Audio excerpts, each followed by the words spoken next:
Welcome to Latina in America, your bilingual destination for all things Latina about our diverse culture, professions, and passion to travel. I am Rosie. Our special guests will share their career journeys and will take us to amazing places around the world. On some episodes, they will take you on those journeys in Spanish. Así es, en español. So come on and join me. Let's learn and travel. In this episode, we are taking you from California to the Amazon rainforest with our special guest, Xiomara Palmezzano, a first-generation Colombian-American and environmental scientist. Xiomara's journey from early childhood, reading books about science, to becoming a scientist stationed in the jungle is one of research and personal development. Her story is a testament to resilience, determination, and love for nature. So, Xiomara, welcome to the show. Hi, Rosie. Great to be here. Thank you. Oh, it is so good that you're here with us today because I learned from you in social media and I was captivated by your experiences in the Amazon. And there I saw your dedication as a researcher and your passion to share your findings with the world. So let's go ahead and start with your heritage, about your culture and what inspired you to pursue that career in research. I was born and raised in Los Angeles, but my roots and my culture come from my Colombian heritage. Both my parents immigrated to the United States from Colombia, and inside my home, we spoke Spanish, ate traditional Colombian food, danced cumbia, salsa.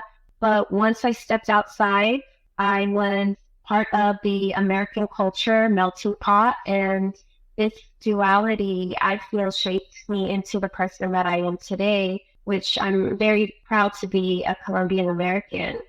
First generation is very significant because when you're with your family, it is Colombia. And then in school, you are in a different culture with different environment and students who are from different countries. So how was your grade school? How was from your elementary school up to high school? For me, it was quite a unique experience because growing up in a melting pot exposes you to different cultures and traditions and languages, also different perspectives that everyone has. So you're able to kind of step into different worlds when you are raised in a place like that. And what made you be interested in science or researching, or that's something that happened along the way? How was that transition for you? I owe a lot to it with my childhood. Growing up in Los Angeles, it's considered very much a concrete jungle. So you have to drive to nature maybe like 20, 30, 40 minutes. And growing up for me in Los Angeles, I was also quite sheltered as a child. The neighborhood that I came from wasn't the safest, and oftentimes I wasn't allowed to play outside. But I found a lot of solace in books that my dad would buy me on science and geography and history, and these books became my escape. So it allowed me to explore different worlds and expand my knowledge about different cultures and fueling my curiosity about the world around me. But I do notice that despite the isolation, the books became my friends, and I owe a lot of it to igniting that passion of learning and igniting the passion for the work that I do now. For the work that you do now. And how was that transition from school to study science? How were you able to achieve that? So once I became a young adult, I was able to venture out a little more, and I started going to college and taking all my science courses, and then from there taking road trips and hiking with my friend, and we would go on hikes almost every day, go on all these trails, recognizing There's such expansive world around us. Yes, because you in college, based on your Instagram, you're talking about Cal State University. And how was your transition from high school to apply to colleges to being accepted in this particular program? What did you do? Yes, I studied environmental science, and in college, I was very actively part of organizations, committees that were trying to make a difference in whether it was within our college or within our cities, that allowed me to extend my knowledge in my field. Looking back, it was a very difficult time, in particular because I am the first to pave the way to go to college. No one before me was able to help me or guide me or take me to the counselor office, sit with me to fill out all these papers. Everything was all new to me, to my family. So it was something that I had to learn along the way, from high school, then community college, and then being a transfer student into a 4-year university. But I am actually very grateful that I was able to do it and get through it. It takes a lot of resources, studying environmental sciences. And how was that experience to be surrounded by people who have similar interests that you have? Well, it was great. It was great to be surrounded by my peers and like-minded people who had the same passion of protecting the environment, protecting the world. And whether it was some were interested in protecting wildlife, or some others were protecting climate change, and others maybe saving the rainforest, but we all shared a common love and passion of the same subject, which was to make a change in the environment and our dedication as a human, as a citizen of Earth.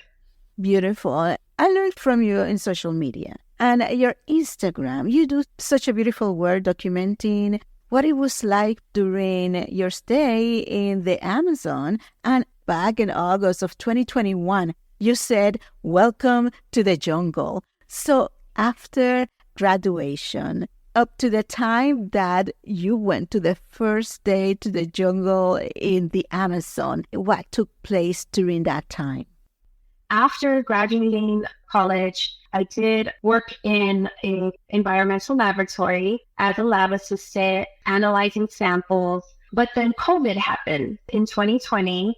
During that time, I was furloughed and sent home, just like a lot of us were. And I took this time to reflect.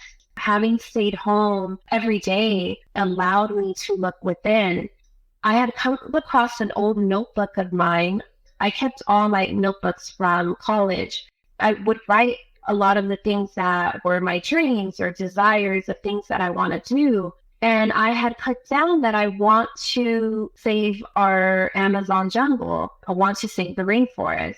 It made me think about that moment of the Xiomara in college, how my dreams were on this little piece of paper. And I thought to myself, well, we're going to do it. We're going to go to the jungle. So I know COVID was a very difficult time for all of us, but I do think it also made us slow down and reflect a lot of the things that you want to do.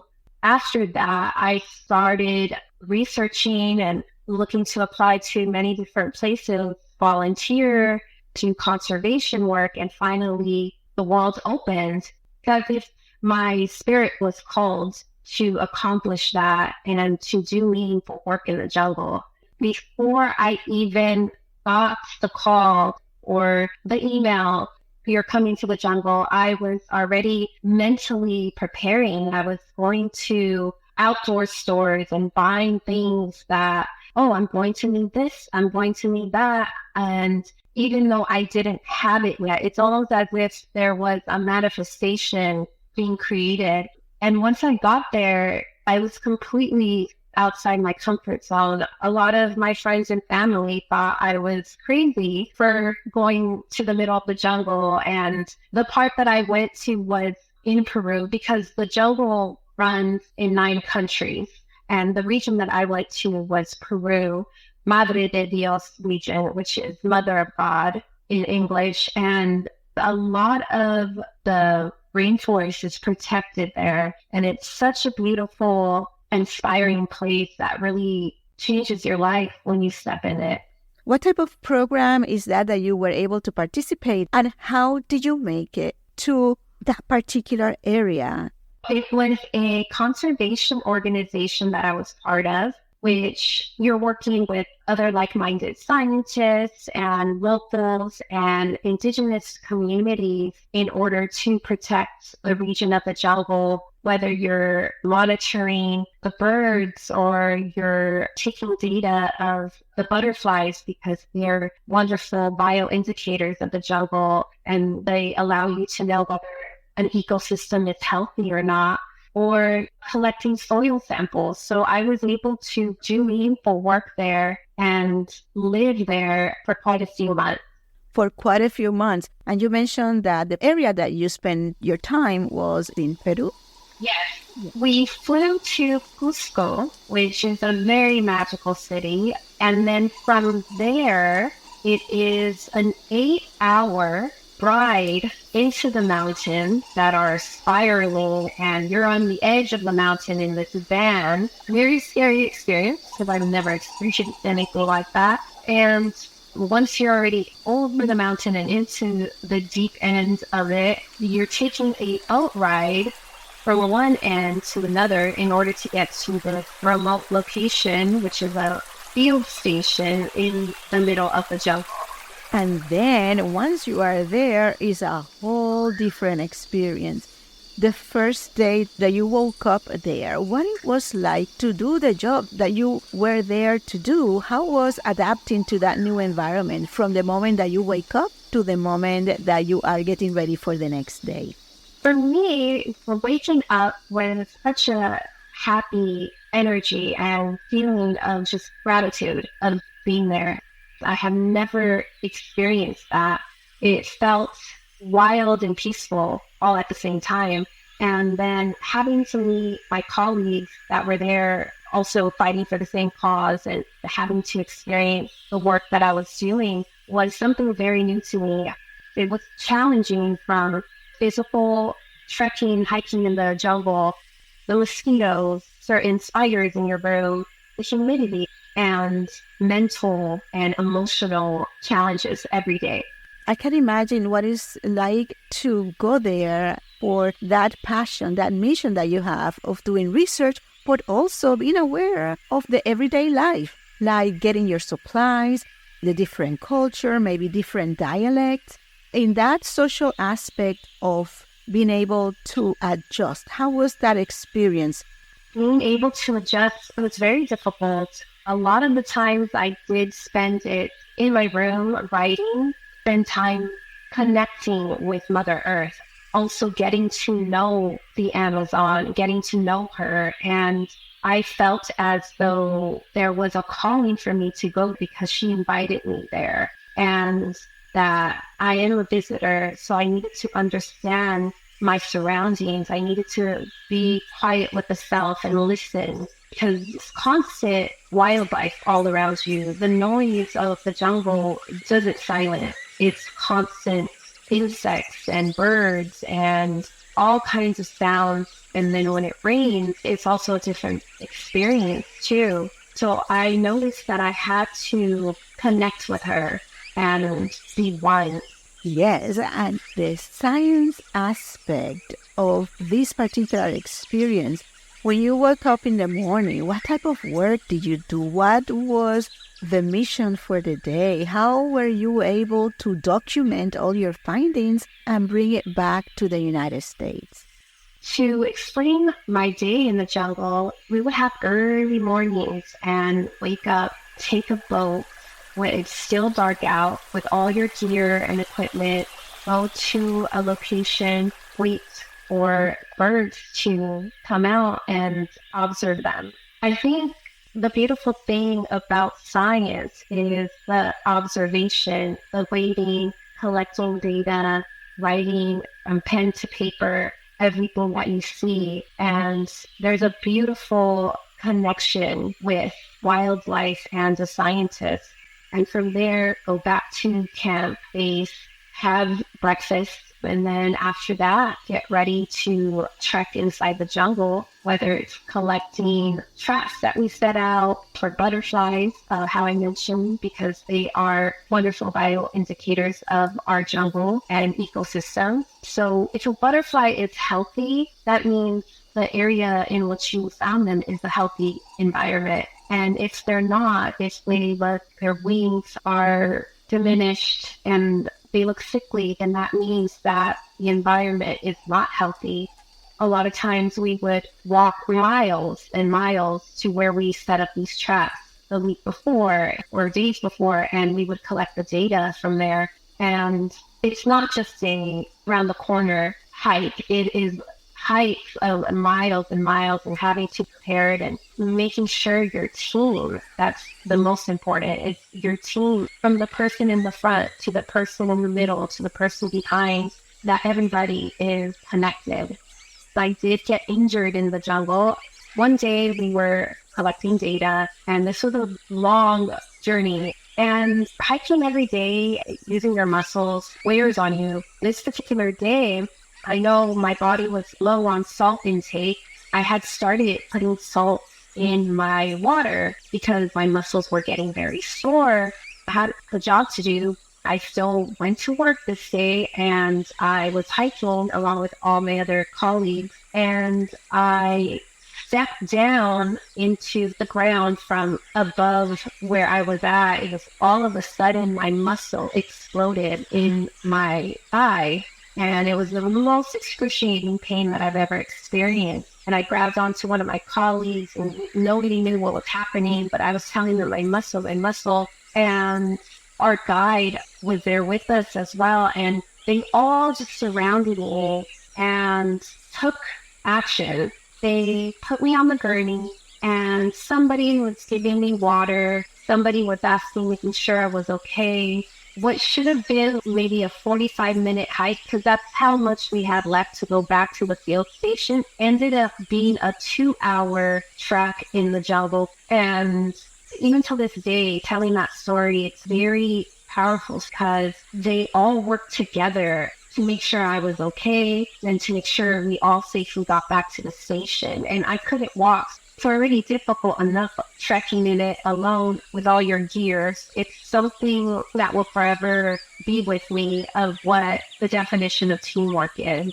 Absolutely. We are interconnected and we depend so much on each other. So this happened to you, but it could happen to anyone, and everybody do the same things. Even though I can imagine how challenging and painful and frustrating could be, it lets you know that you were in good hands. That this is something that you also are going to overcome, and everybody is on your side, on the same boat.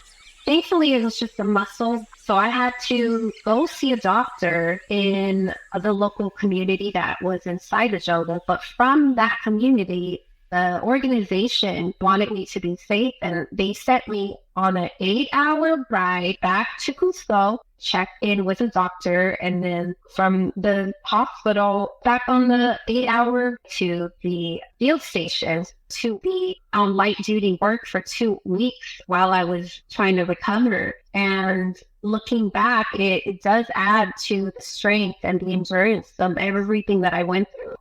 One thing that got stronger was your determination and your willpower to get it done. Perhaps the perspective was even more targeted, like, yes, this is something that must be done. And you start even seeing it in a more significant way because you have to overcome all those obstacles. I can only imagine what it's like during those conditions, because just in technology, the things that we might take for granted in other places, there is a challenge. How was communication when you were stationed there?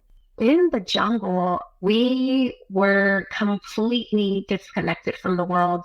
There were at times that we would have Wi-Fi, but even when we would have Wi-Fi, we'd get Wi-Fi for a few minutes and then get knocked off, and then a few minutes more, get knocked off again. It was complete isolation from the world. And even my friends And my loved ones, they knew that I was going to be off the grid. And in a way, I do love that I experienced that. It felt such a relief to not have to rely on my phone. I was safe. I was in a protected place, and I felt very free in a sense and very connected to the wild. And when I did have my social media, I would definitely post things, and I'd have so many people commenting on wildlife and how they were wanting to see more or wanting to ask questions about where I was. So that to me also felt really nice when I would get connected. And that's what I was captivated by what you were doing when I was looking on those posts. And it shows you there, your gear, how you were in your scientific mode and also your personal mode. It shows you preparing the food, eating, taking care of you as a person, and also taking care of the mission to learn about the Amazon. And talking about that, what are some of the urgent challenges that the Amazon is facing right now? A lot of deforestation. The jungle is home to not just the wildlife, the animals, indigenous communities, and people are trying to survive. They rely on the resources too that is provided by the jungle. The soil is very acidic because the sun doesn't penetrate fully into the canopy of the rainforest. You need sunshine in order to have the forest floor collect all these nutrients. And a lot of communities can't grow their food there. So composting is very important. For me, having worked with communities there, speaking to them and knowing how important it is really meant a lot. And just because you live in LA or in Texas or New York, that it's not your problem. We all share this planet. 20% of our oxygen comes from the rainforest, and it's the largest rainforest in the world. I've found my purpose and my passion, which is to fight for the jungle and to be a voice. Tell us about the importance of your mentorship and support system near you. I do definitely have a foundation when it comes to the people in my life that have supported me and have stood behind me. I have a wonderful family, great parents, great siblings. I would describe my mother as being my heart. Her determination of you can do anything, and she's always told me to do things with your heart and do things with your soul and follow your guidance in that path. My dad and my brother, they both have been great mentors, especially as a child when it came to education.